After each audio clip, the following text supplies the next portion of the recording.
said the Eagles did it, didn't they? Yeah, they Yeah. did convincingly. Yeah. Now, Dukes, I know that you was in the chat for a little while last night on Uncle Chico Live, but Right. I don't know if you were capturing the parts where Chico was trying to back off his picks. Talking about when he picked the Chiefs. Yeah, Oh yeah. You know, See, Chico, you with us, bro? It but ain't see, no here the me thing and though. Turner. Here the Yeah. thing. You got to give some respect to that because I did it before the game. I was trying to tell you guys before the game that I feel a little bit different right now when I woke up but this you didn't morning. change it. And you were pressuring me to change it. And I'm like, Dad, why is he?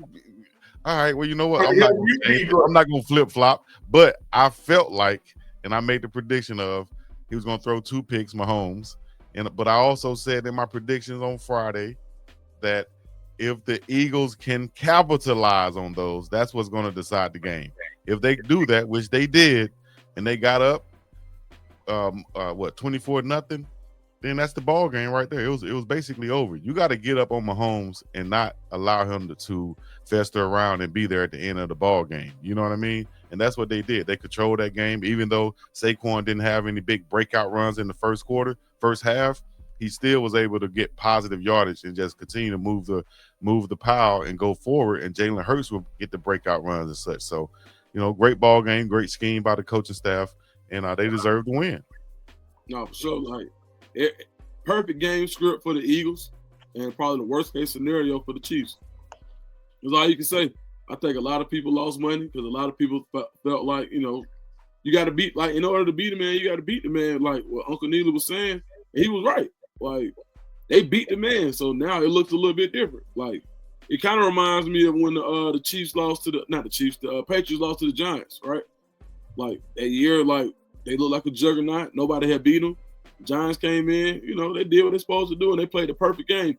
But the similarity in both of those games, what I will say is, when you get pressure with 4, it's a totally different ball game. I don't know if you remember, the Giants used to have that NASCAR package where they would put Justin Tuck at D tackle. And then they had Osty, and they had all these other guys. I forgot who I was on that squad, but I remember Osty, Michael Strahan, Matthias Kiwanuka. Yeah. So that when they went NASCAR, they were able to rush with 4, and it provides a different scenario for the quarterback. Same thing last night. Do you realize the Eagles didn't blitz one time? Not one time. Not they one came time. into the ball game blitzing about only 25% of the time, putting pressure on the quarterback. But they put pressure on Patrick Mahomes 52% of the time when he dropped back to pass. That's 52%, over half of the time you drop back to pass, you're getting pressure in your face, and you didn't blitz one time. That's the 4 guys up front. And I think the key factor was their left tackle. Their left tackle was really a guard who they had to move outside, and they kind of picked on him throughout the ball game. Those guys took turns up there. That's why we kept calling so many names, not just Sweat, not just Williams, not just Note, but all 4 of those guys. Plus, you were calling their names throughout the ball game. No, for sure. What you think, Unc? Well, I think one thing that the world has to recognize when you watch this game, that pressuring the quarterback and blitzing are 2 different things. Mm-hmm. Blitz is a pressure, but a pressure does not necessarily mean a blitz took place. Right. And I've said on this program before, 2 things I said leading to the Super Bowl, even though I wholeheartedly picked the Chiefs to win and ain't backing off that. 2 things I said would have to happen for the Giants for the Eagles to have a chance, and that is Mahomes had the worst game of his life, and don't blitz him because he thrives on the blitz because he sees the blitz coming and he knows how to roll away from it and take advantage of the mismatch that's been created on the back end. When you can get at him without blitzing and it's literally right in his face where he's not rolling out and getting sacked, he's getting sacked as he steps back up in the pocket like in a straight line. That's not something he's used to and being able to see that feel and react from. One of the things I have been scratching my head at this morning, though, I haven't watched any of the post-game analysis, but you know how the TV is on in the background and you hear stuff. Mm-hmm. I'm not hearing enough, for lack of a better word, criticism of the Chiefs coaching staff for not being able to make adjustments. Everything is Mahomes' fault. Everything is the O-line fault. I ain't heard a damn thing be Andy Reid's fault. Now, when they doing the damn thing, he sure get a lot of credit, rightly so. Mm-hmm. But I'm not hearing him get no blame in this, because one thing that didn't happen in the second half, when you saw it in the first possession of the third quarter, wasn't no damn adjustment made. Yeah. I mean, I changed what they did the first quarter, second quarter, third quarter, and you came out in the third quarter and you tried to face it the same way you did the first two, and you got the same result. Yeah. I think, and to your point, I think if they give too much credit or they take away credit from Andy Reid, then that gives too much credit to the Eagles coaching staff.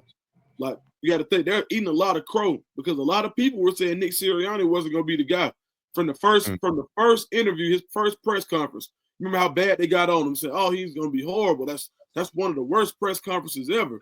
And then he goes out and then you lose last year. Oh, that team was way too talented. Maybe Jalen Hurts isn't the guy. Darren Orlovsky was saying that Jalen Hurts wasn't the guy all the way up until Friday. Really? Like, no. I tried to touch on this last night, and I kept getting derailed by a guy from Alabama, from the state of Alabama, who wouldn't let me get my thought out to the audience because he was taking it personal. What? Jalen Hurts ain't been the guy, if you let the world tell it. When he got benched at Alabama, I mean, before he got benched, they were booing him. And naturally, he came back and won that game for him, but then he transfers. And even when he gets drafted, he was drafted as the understudy to Wentz, the backup quarterback. He's not ready yet. Maybe one day he will be, but it's not likely because he ain't built like that. And all he done is go to 2 Super Bowls in 3 years and win one of them. Now, this is the same guy they just booed in college, benched him in college, replaced him in college, had to transfer in college. Here's the amount to you guys. A lot of these people out here talking don't be knowing what the hell they're talking about. Anytime, and who you referring to, Uncle Neely? The Dan Orlovskis. Yeah. Like the Dan Orlovskis. Look. Here's one thing about having a show like the three of us have. One, you can't be afraid to be wrong. Mm-hmm. When you pick a game, you're either going to be right or you're going to be wrong. All right? And you can't be afraid to be wrong. But when you have these deep, entrenched opinions about a person and about their future ability and their future success, and how you don't see that happening because they're not built like that, and then all they've done is prove you wrong. I mean, when you going to apologize, say you're wrong, damn, my bad. What more Jalen Hurts got to do to prove he is an NFL quarterback? And this is a Cowboys fan saying this. Ooh. Nah, this guy's a professional, man.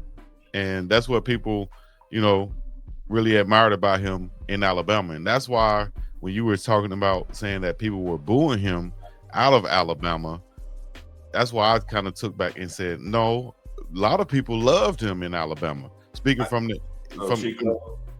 that's all I was saying was a lot of people loved him. Chico, I'm not saying people didn't love him. I'm saying I'm watching damn TV and I can hear the boos through the screen. That meant half the stadium was booing because they was louder than the people that was cheering. And I didn't say people wasn't booing him. Don't start this today, Chico. Chico, you the point guard. Take the ball, reset. Hey, reset, Chico. 11C, rotate. Yeah, there we go. Out of there. There we go. Yeah. I'm gonna give him that COVID, which means get the hell out of the way.